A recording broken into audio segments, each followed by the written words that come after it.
panjang. Semoga kuburnya dilapangkan oleh Allah Subhanahu wa taala. Disehatkan badannya, disehatkan orang meninggal sehat. Kuburnya diberikan cahaya oleh Allah Subhanahu wa taala, dan kemudian dijadikan kuburnya raudhah min riyadil jannah. Dan kita yang sedang menuntut ilmu, semoga ilmu kita diberikan manfaat oleh Allah Subhanahu wa taala, baik untuk kita dan juga untuk orang lain. Ala hadhihi niyyah wa ala kulli niyyatin shalihah. Wa ila hadratin Nabil Mustafa Rasulullah sallallahu alaihi wasallam wa ala alihi wa ashabihi wa dzurriyyatihi wa ahli baitihi kiram. Syai'un lillahi lahumul Fatihah. A'udzu billahi minasy syaithanir rajim. Bismillahirrahmanirrahim. Alhamdulillahi rabbil alamin arrahmanir rahim maliki yaumiddin. Iyyaka na'budu wa iyyaka nasta'in ihdinas siratal mustaqim. Siratal ladzina an'amta 'alaihim ghairil maghdubi 'alaihim waladdallin.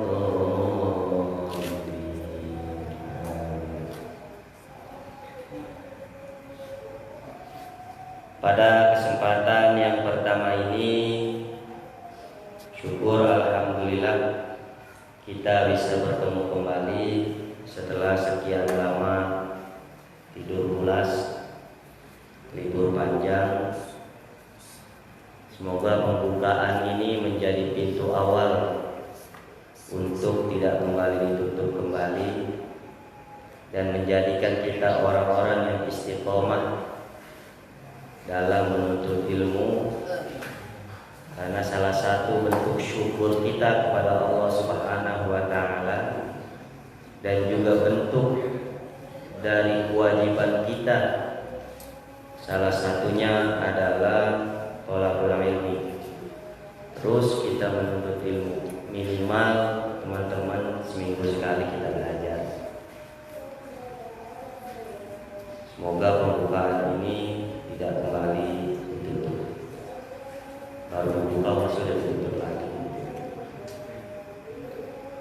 Tidak lupa sholawat beriring salam marilah kita aturkan kepada baginda Nabi besar Muhammad sallallahu alaihi wasallam, Rasul pilihan, manusia teladan, dan semoga kita terus mengambil qudwah hasanah, mencontoh daripada perilaku baginda Nabi besar Muhammad sallallahu alaihi wasallam, dan bisa kita praktekkan dalam kehidupan sehari-hari.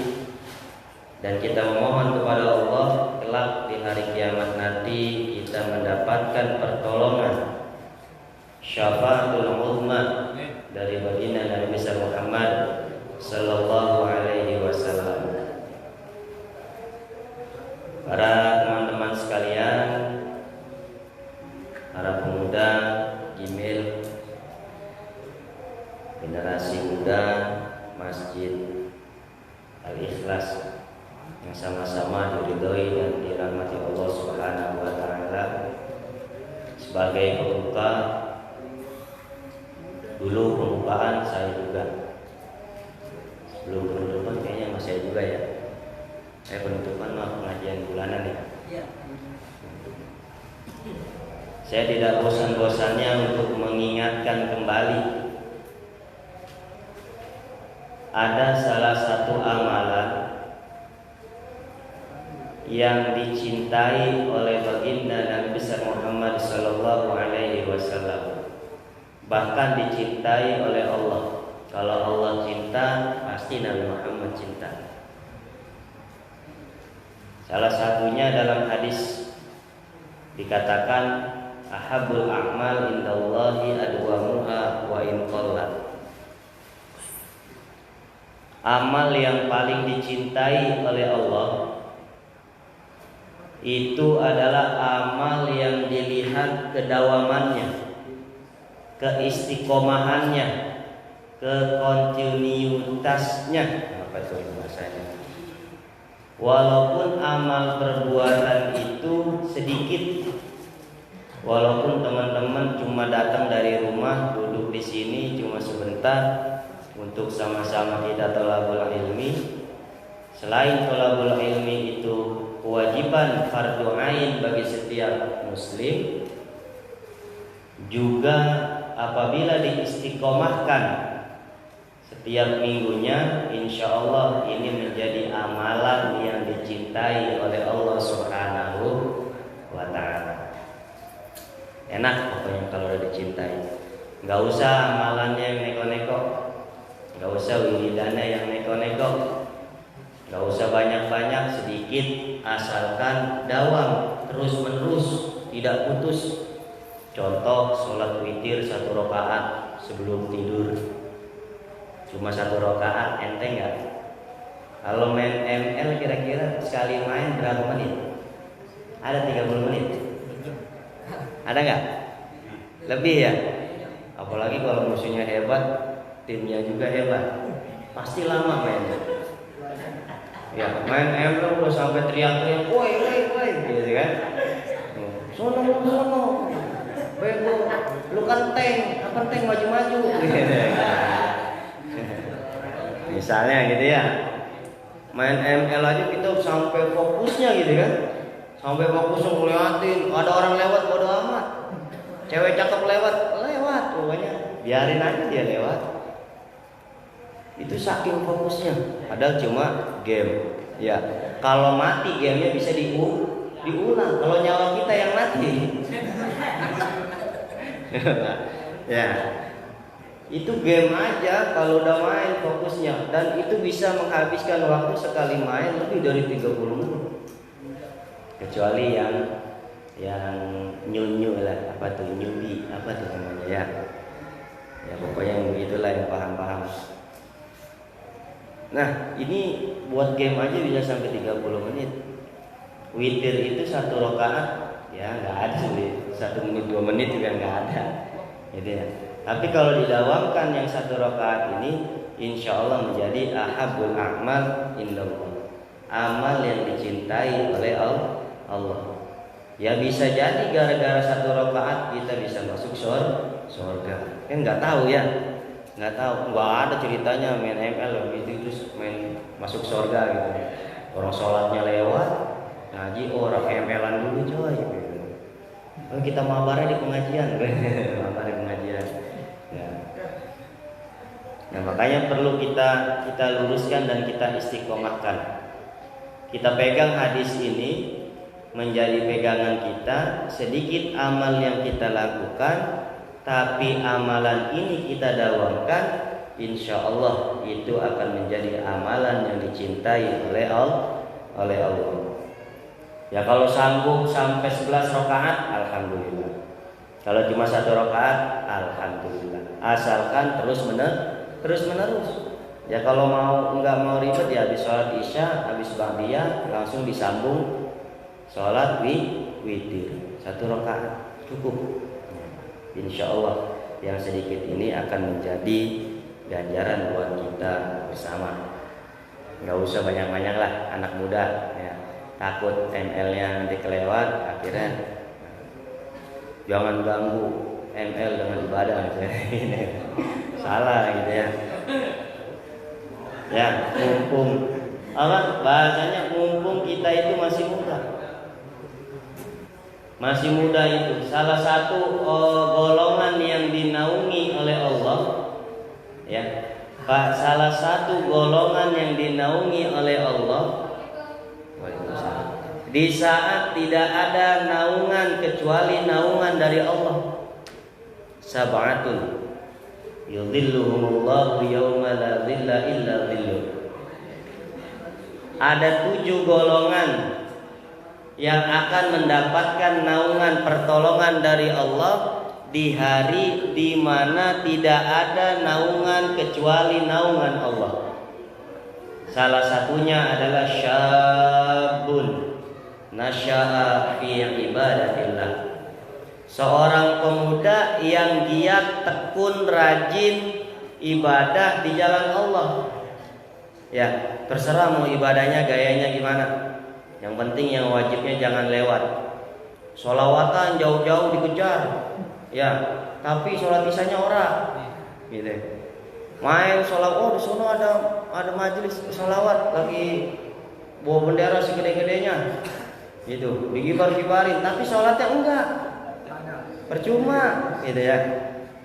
Sholawat bagus sebagai bentuk kecintaan kita kepada baginda Nabi besar Muhammad Sallallahu Alaihi Wasallam. Tapi kewajiban kita juga jangan sampai dilupakan. Ikut pengajian tablik akbar jauh-jauh di Jogjuk, ya BM-BM-an gitu kan. Tapi sholatnya enggak, lupa. Ya sama aja. Ada kewajiban di atas kewajiban. Nah, ini salah satu kewajiban kita adalah thalabul ilm. Sesibuk apapun, mari kita sisihkan sedikit waktu kita untuk sama-sama kita menuntut ilmu. Insya Allah dari waktu sedikit yang kita keluarkan untuk menuntut ilmu, di situ ada keberkahan dan ganjaran dari Allah Subhanahu wa Ta'ala. Sudah sering saya jelaskan, sering saya ingatkan, man kharaja fi talabil ilmi fahuwa fi sabilillahi hatta yarji'. Siapa orang yang keluar untuk menuntut ilmu, dia berada di jalan Allah sampai ia pulang.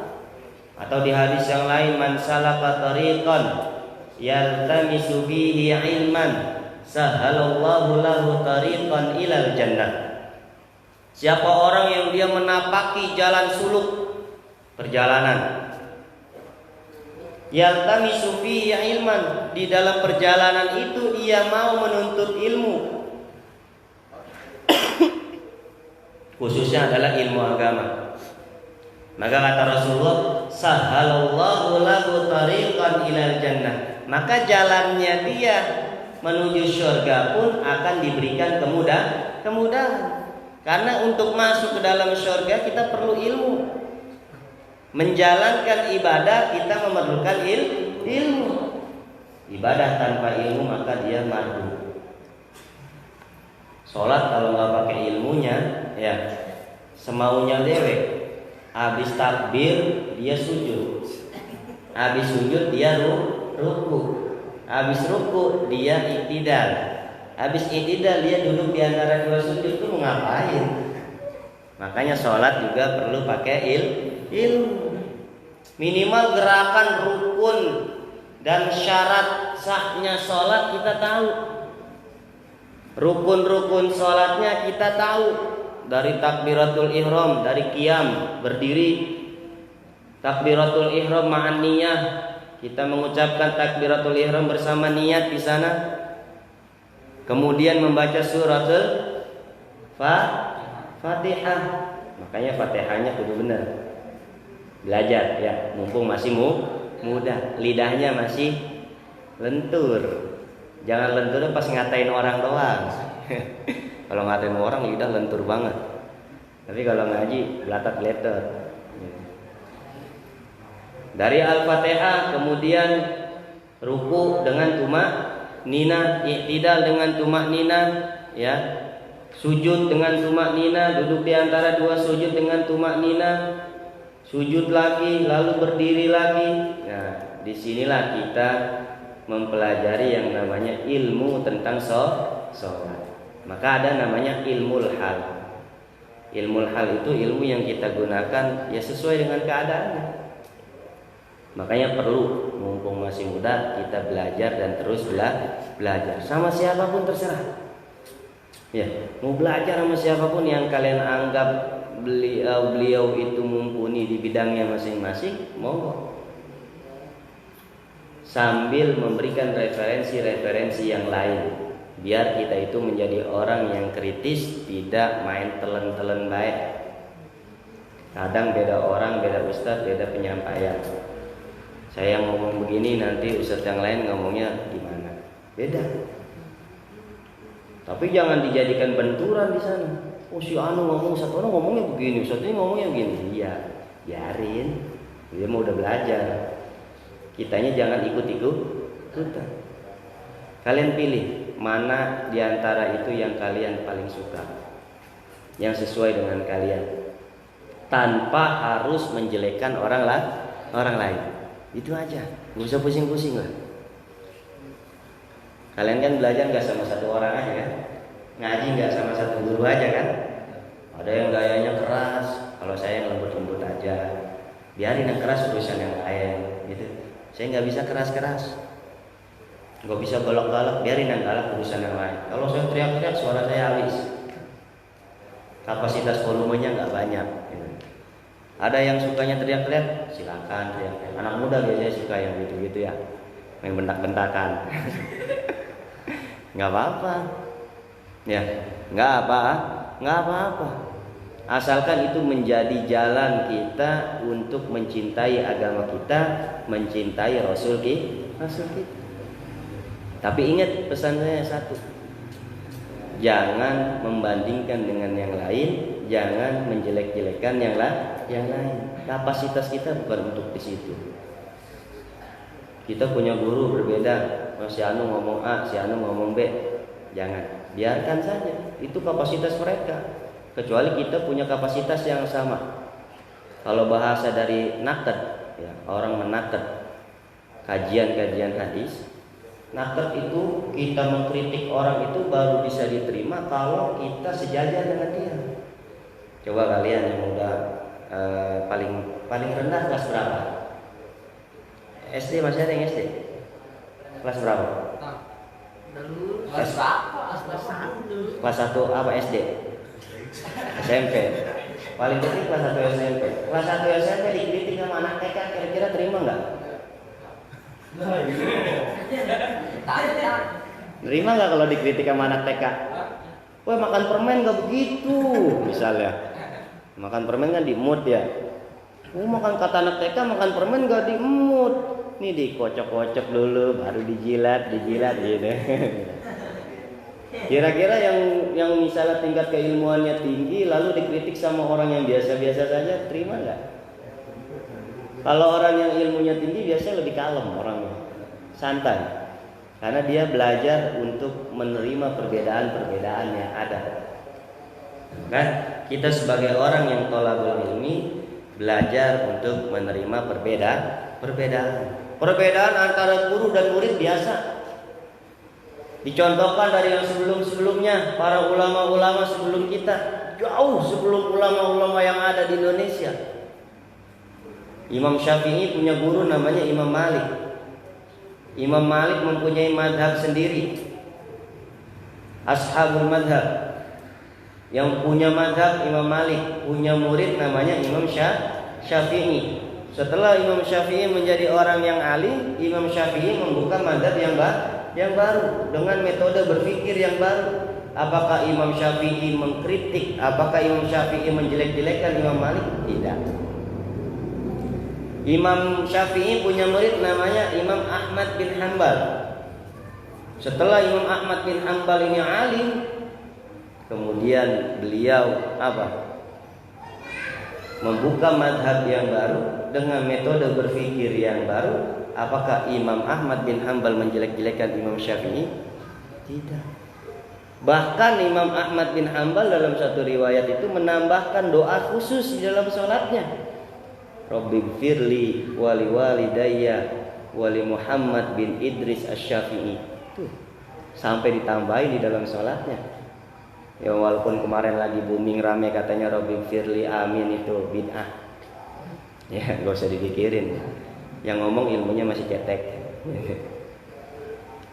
Jadi sesuatu itu perlu memang landasan dalil, tapi kita juga perlu memilah-milah dalil. Jauh dalil itu banyak. Sesuatu yang khilafiyah, sesuatu yang banyak perbedaan, pertentangan, jangan menjadikan itu sesuatu yang pasti dan itu yang paling benar, enggak. Kalau ada perbedaan, jangan menjadikan salah satunya yang paling benar. Udah santai aja. Kalian nisfu Sya'ban dibilang bid'ah, katanya nggak pernah ada di zaman Nabi. Hadisnya padahal banyak tentang nisfu Sya'ban. Pernah ngerayain nisfu Sya'ban? Ngadain nisfu Sya'ban? Bawa besek ke masjid? Bawa nggak? Apa tuh? Kalau di sini namanya Bongsai. Bongsan. Bongsan apa tuh? Bongsan. Itu dimakannya bid'ah. Maulidan bareng-bareng di lapangan bid'ah, Nabi enggak pernah gitu. Apa yang paling ditunggu apa? Makan nasi kebul. Nah, makanya sesuatu itu jangan sesuatu itu menilai dari covernya. Makanya ada istilah don't judge the book by the cover. Jangan menilai buku itu dari cover. Cover itu kadang menipu. Tapi isinya kita lihat.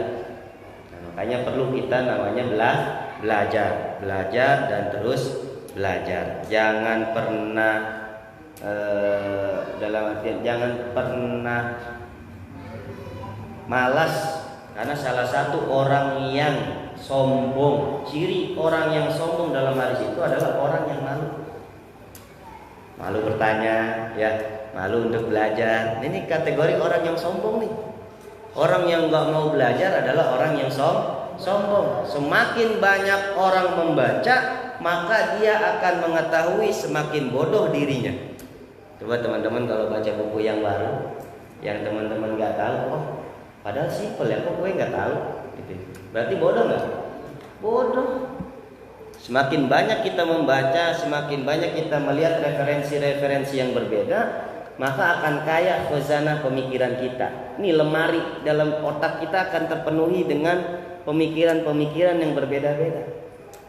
Tinggal teman-teman mau ngambilnya jalur yang mana, gitu ya.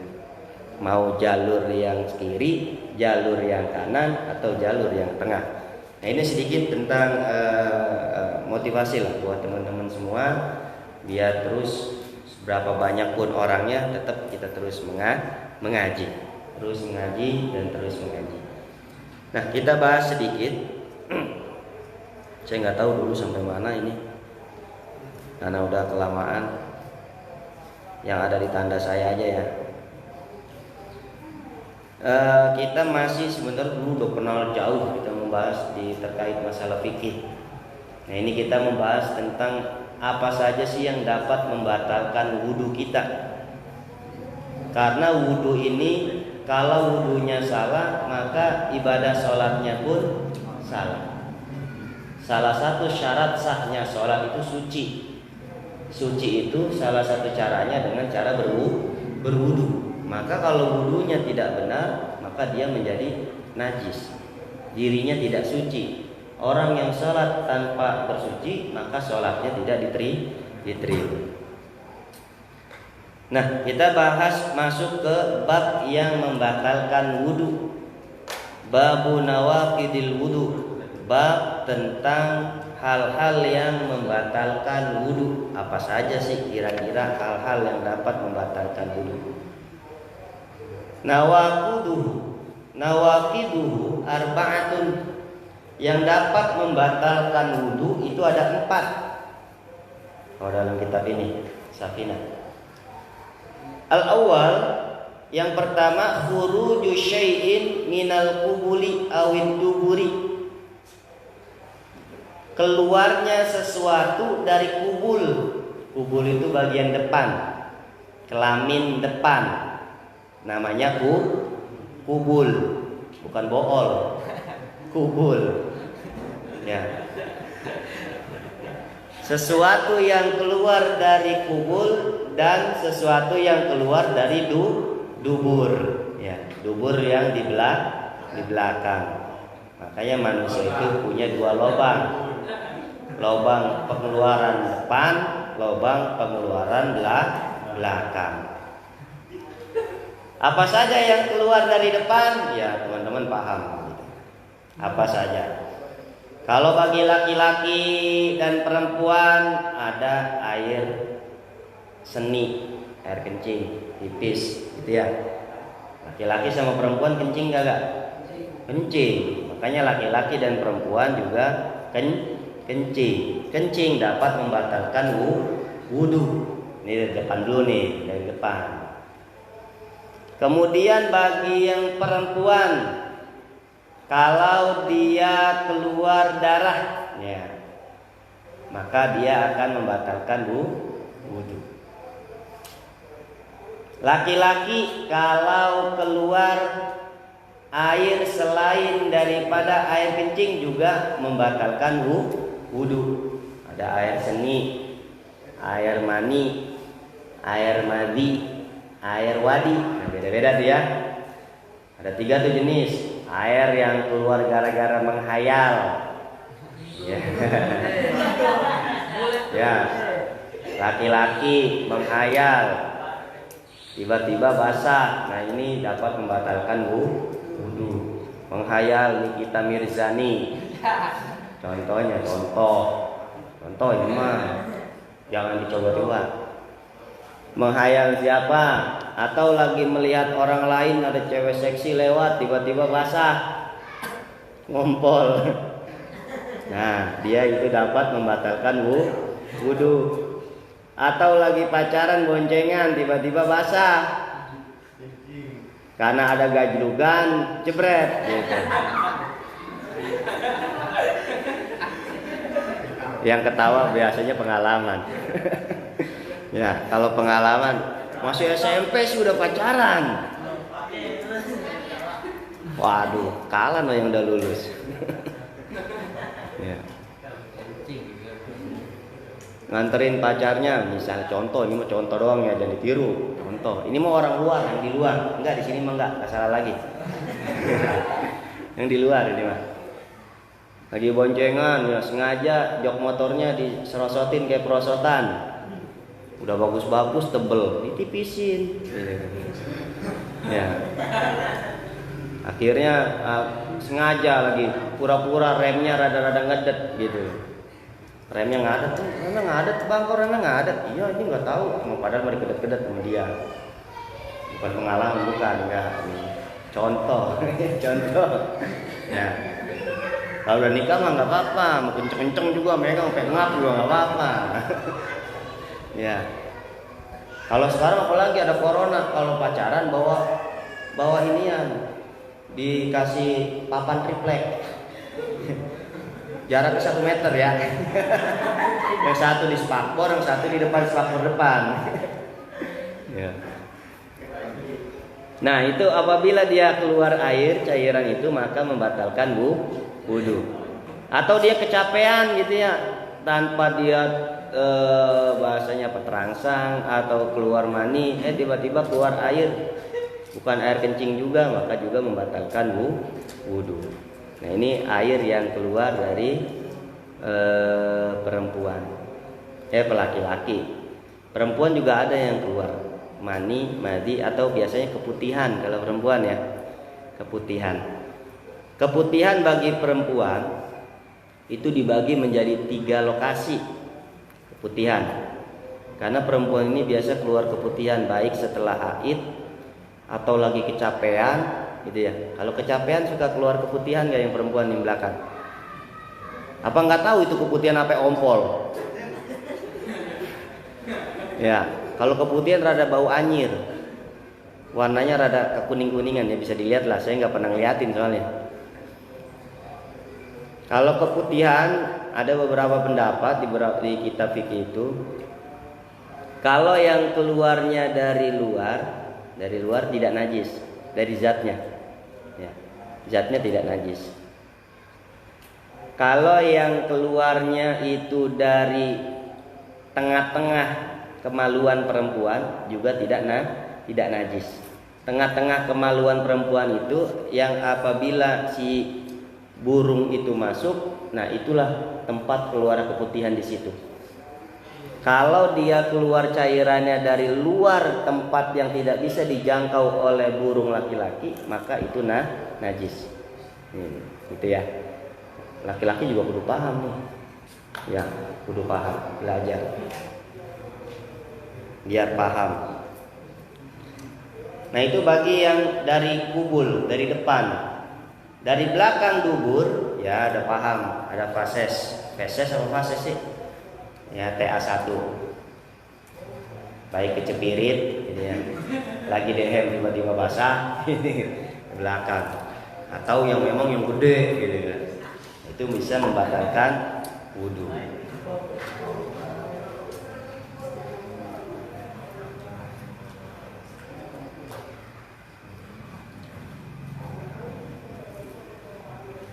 Nah, semua sesuatu yang keluar dari kubul atau dubur, ya, itu hukumnya najis kecuali mani, ya, kecuali mani. Mani laki-laki itu tidak najis. Ingat nih, yang perempuan juga, mani laki-laki itu tidak najis. Zatnya tidak najis, tapi wajib mandi junub. Ya, mandi junubnya udah tahu. Kamu kelas berapa? Hah? Iya. Satu apa? SMP. Kok badannya kalam ini? Satu SMP. Udah tahu mandi junub? Pernah mandi junub? Pernah.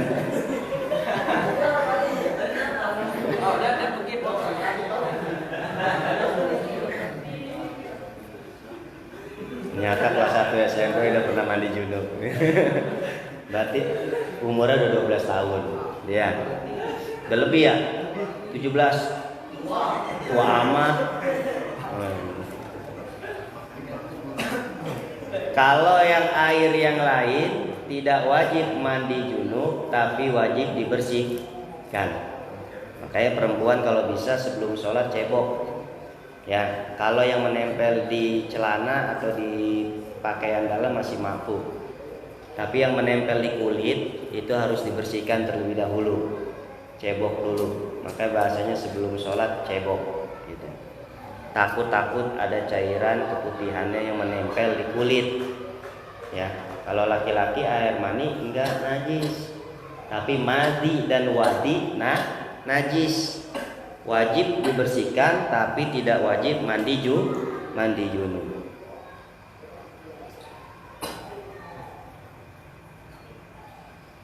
Dan yang kedua adalah zawal. Dia hilang akal, gila ya.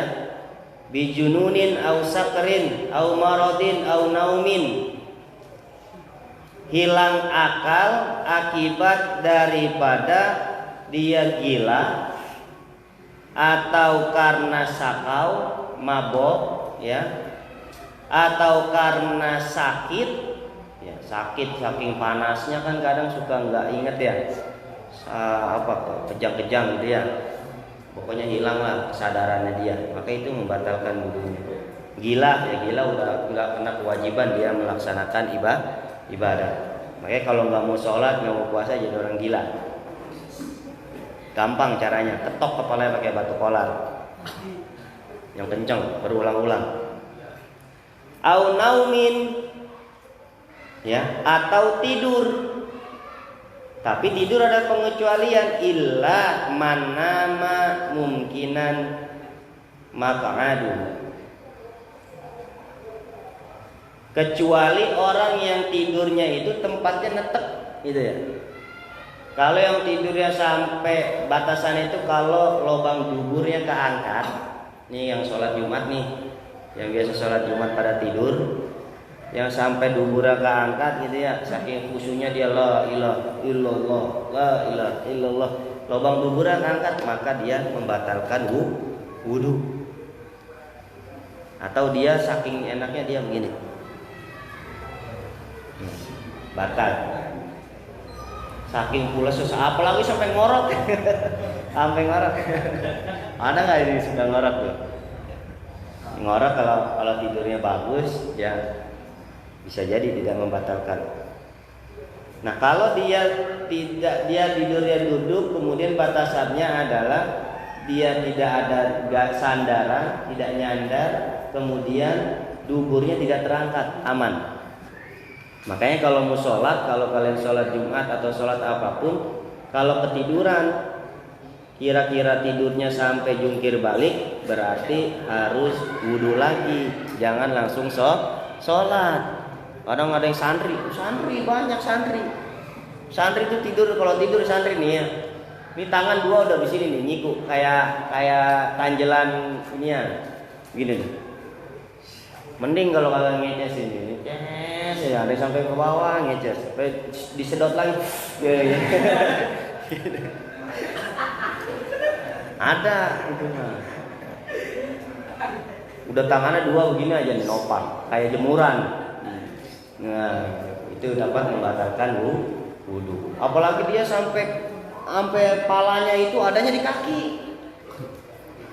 Santri paling jago tidur begitu. Kepala ada di kaki, hebat santri. Kalau yang nggak biasa jangan dicoba, nanti kesemutan.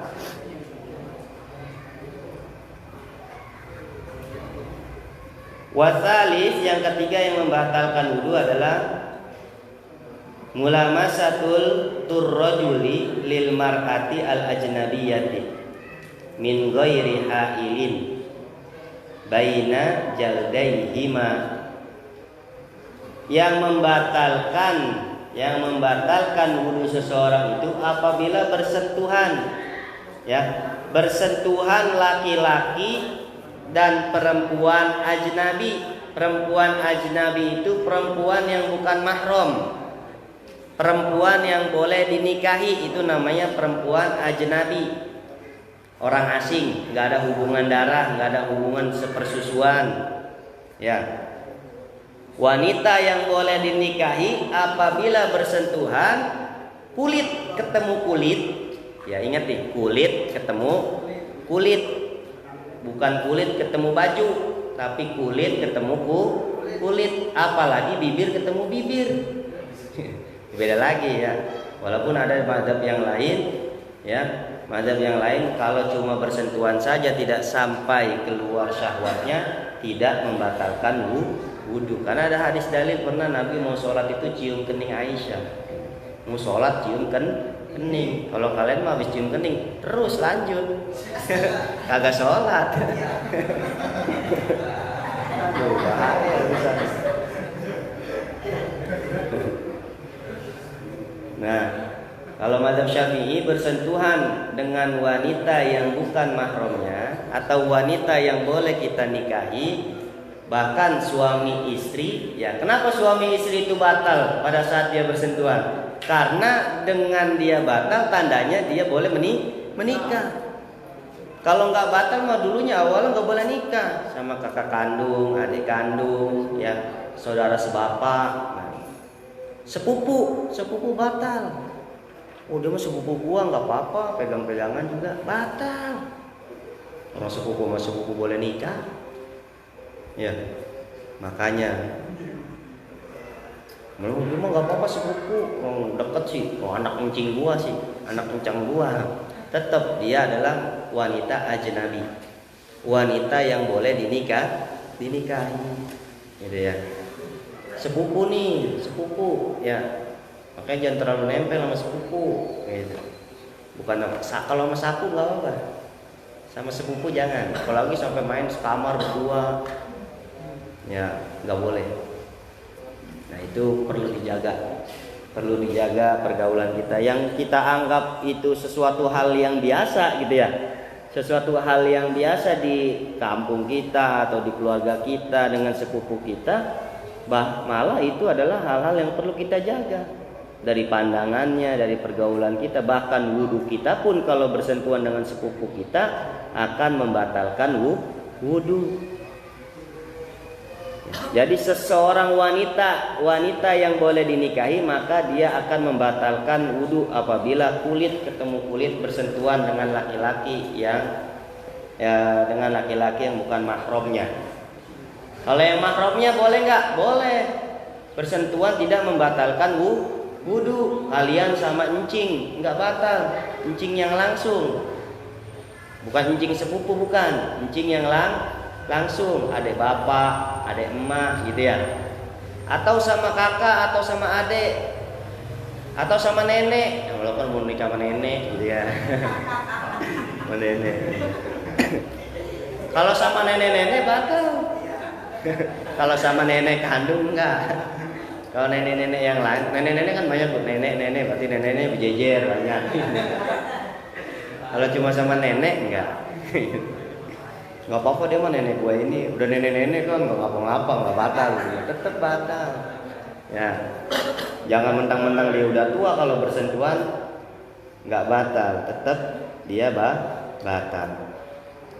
Patokannya adalah wanita yang boleh kita nikahi pada saat kita bersentuhan dengan mereka dan kita mempunyai air wudu, punya wudu, berarti itu akan membatalkan wudu.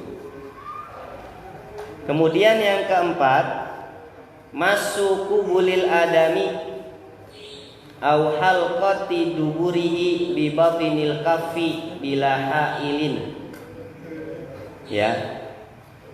Megang, menyentuh kubulil adami, megang kelamin orang lain atau kelamin kita dewek gitu.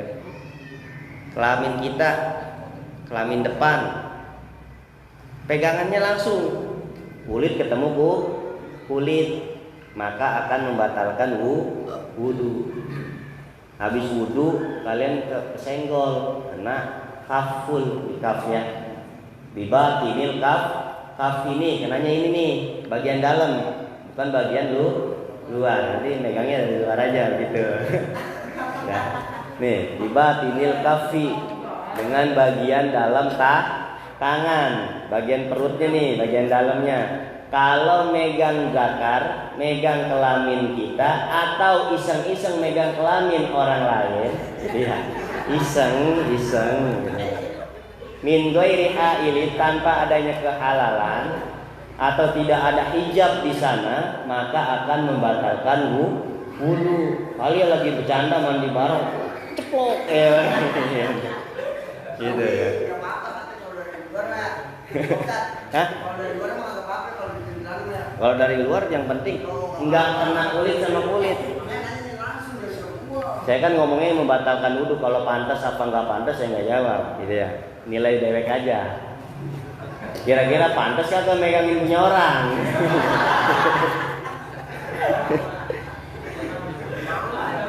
Iyalah, ntar disangkanya wah pecinta sesama jenis. Bahaya, fitnah itu lebih kejam ya. Padahal mah cuma bercanda ya. Kalau ketemunya bibatinil kafi, langsung kena kulit kita, maka akan membatalkan wudu. Atau megang lubang dubur, kobel-kobel. Nah itu juga akan membatalkan wudu. Iseng-iseng ada pantat orang lagi nonggeng gitu. Lobangnya ya, lobang, bukan ininya nih. Tapi lobang. Beda ya lobang dubur sama ini mah kupingnya pantat nih. Ini namanya halko. Kalau halko berarti lobangnya. Ya, kalau iseng amat lobang pantat orang pegang-pegang gitu.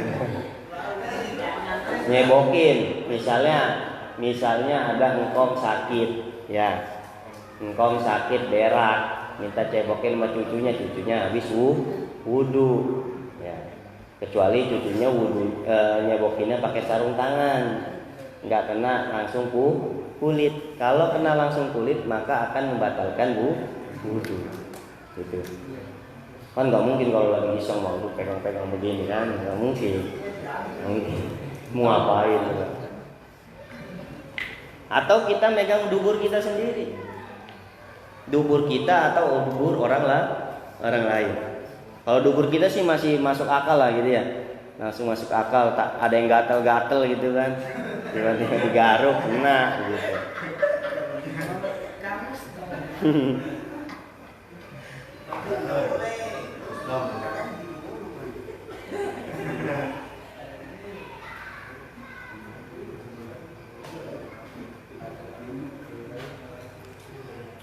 Nah, berarti itu adalah 4 hal yang dapat membatalkan wudu. Keluar cairan baik dari depan ataupun dari belakang.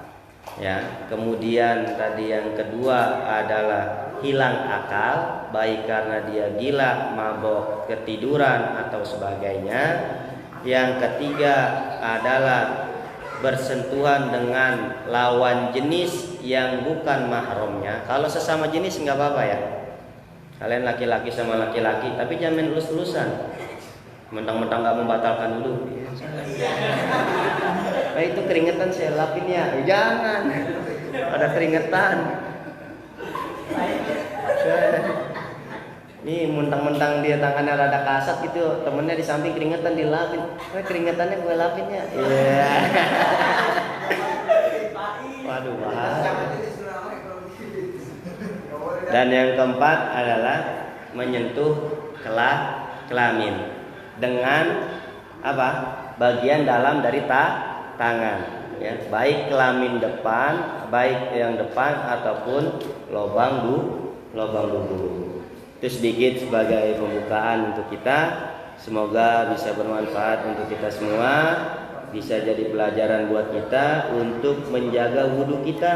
Ya, wudhu kita dijaga biar ibadah kita benar. Karena wudhu itu ibarat pintu, ibarat kunci daripada ibadah. Hukum asalnya sunnah, tapi kalau sesuatu yang sunnah mengikuti yang wajib, maka yang sunnah akan berubah menjadi wajib. Gara-gara ada hal yang wajib. Hukum asalnya sunnah, wudu. Tapi kalau udah mau sholat, berarti wudu itu menjadi wajib. Di luar sholat hukumnya sunnah. Nah itu. Wallahu a'lam bishawab. Semoga bermanfaat untuk kita semua. Al-Fatihah. A'udzubillahi minasyaitonirrajim. Bismillahirrahmanirrahim. Alhamdulillahirabbil alamin arrahmanir rahim maliki yaumiddin. Iyyaka na'budu wa iyyaka nasta'in. Ihdinas siratal mustaqim. Siratal ladzina an'amta 'alaihim ghairil maghdubi 'alaihim waladdallin. Amin. Astaghfirullahaladzim. Astaghfirullahaladzim. Astaghfirullahaladzim. Walakal hamdu ya maulana ya ma'bud. Allahumma salli wa sallim wa barik ala sayyidina Muhammadin fil awwalin wal akhirin wa barik wa sallim wa radhiyallahu ta'ala an kulli ashabi rasulillahi ajma'in. Amin amin ya rabbal alamin. Alhamdulillahi rabbil alamin. Hamdan syakirin, hamdan na'imin, hamdan yuafi ni'amahu wa yukafi'u mazidah. Ya rabbana lakal hamdu wa lakal syukru kama yanbaghi li jalali wajhikal karim wa 'azimi sultanik. Allahumma salli ala sayyidina Muhammadin salatan tunjina biha min jami'il ahwali wal afat wa taqdilana biha jami'al hajat wa tutahhiruna biha min jami'is sayyi'at wa tarfa'una biha indaka 'ala darajat wa tuballighuna biha aqsal ghayat min jamil khairati fil hayati wa ba'dal mamat.